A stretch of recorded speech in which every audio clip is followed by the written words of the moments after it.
નમસ્કાર મિત્રો, ગુજરાત સહિત દેશભરમાં હવામાનમાં મોટા ફેરફાર જોવા મળી રહ્યા છે. એક તરફ અરબી સમુદ્ર અને બંગાળની ખાડીમાં સિસ્ટમો સક્રિય બની છે, તો બીજી તરફ ચોમાસું પણ ઝડપથી આગળ વધી રહ્યું છે. વેધર એક્સપર્ટ પરેશભાઈ ગોસ્વામીના મુજબ આ વર્ષે ચોમાસું મજબૂત સ્થિતિમાં છે અને સમય કરતાં વહેલું કેરળમાં પહોંચવાની પૂરી શક્યતા છે. ચોમાસું ક્યાં સુધી પહોંચ્યું છે? સૌપ્રથમ નૈઋત્ય ચોમાસું અંદમાન નિકોબાર ટાપુઓમાં પ્રવેશ્યું છે અને ખાસ વાત એ છે કે સમય કરતાં લગભગ 5 દિવસ વહેલું ચોમાસું પહોંચ્યું છે. હાલમાં ચોમાસું શ્રીલંકાના ઉત્તર ભાગ સુધી આગળ વધી રહ્યું છે.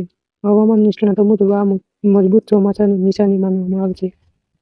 કેરળમાં ચોમાસાની મોટી ચારો થઈ છે.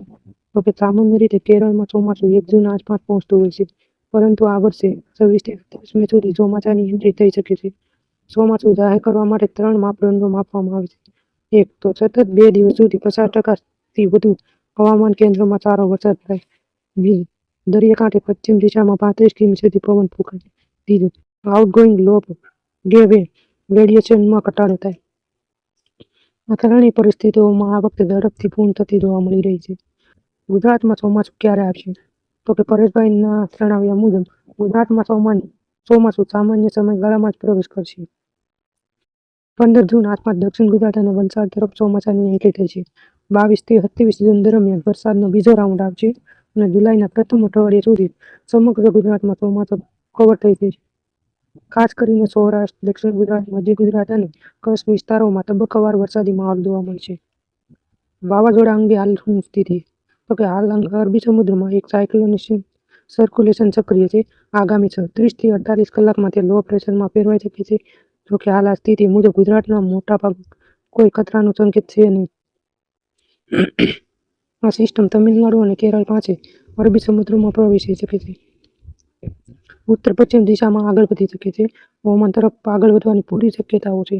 હાલ ઘણા જરૂરી પરિબળો પૂરા ન થતાં સાયક્લોન બનવાની શક્યતા હાવ ઓછી છે. જો આગળ જઈને સમુદ્રનું તાપમાન 29 સેલ્સિયસથી વધુ રહેશે તો નબળું સાયક્લોન બની શકે છે. ગુજરાતમાં પ્રી મોન્સૂન એક્ટિવિટી શરૂ થશે 20 મે થી 28 મે સુધી.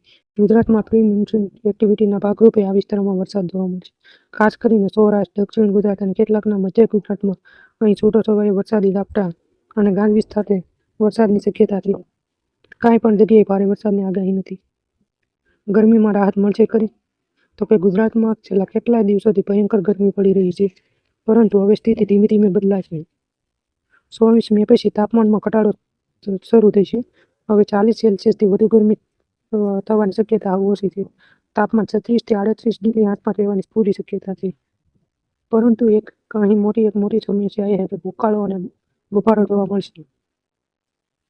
અરબી સમુદ્ર તરફથી ભેજવાળા પવનો આવવાના કારણે આગામી 40 દિવસ સુધી લોકો ઉકળાટ અને ભેજવાળી ગરમીનો સામનો કરવો પડશે. અલ નીનો અને સુપર અલ નીનોની અસર શું થશે? તો કે અત્યાર સૌથી વધુ ચર્ચા અલ નીનો અંગે થઈ રહી છે. અલ નીનો એટલે કે પ્રશાંત મહાસાગરમાં પાણીનું વધેલું તાપમાન. તેની અસર વરસાદી સિસ્ટમો પર પડે છે. પરેશભાઈના જણાવ્યા મુજબ ઉત્તર ભારત અને બંગાળની ખાડીની નજીકના રાજ્યોમાં નબળું ચોમાસું રહી શકે છે, પરંતુ અરબ સાગર કિનારાના રાજ્યોમાં તે સ્થિતિ સારી રહેશે. ગુજરાત, મહારાષ્ટ્ર, ગોવા, કર્ણાટક અને કેરળ જેવા રાજ્યોમાં સારું ચોમાસું રહેવાની શક્યતા વ્યક્ત કરવામાં આવી રહી છે. ખેડૂતો માટે સારા સમાચાર. આ વર્ષે ગુજરાત માટે ચોમાસાની સ્થિતિ સામાન્ય રીતે સારી રહેવાની સંભાવના છે. ખાસ કરીને ખેતી અને પાણીની સ્થિતિ માટે સકારાત્મક સંકેતો માનવામાં આવી રહી છે. હવે નજર એ રહી કે અરબી સમુદ્રની સિસ્ટમ અને આગામી દિવસોમાં પ્રી મોન્સૂન વરસાદ કેવો રહેશે તે.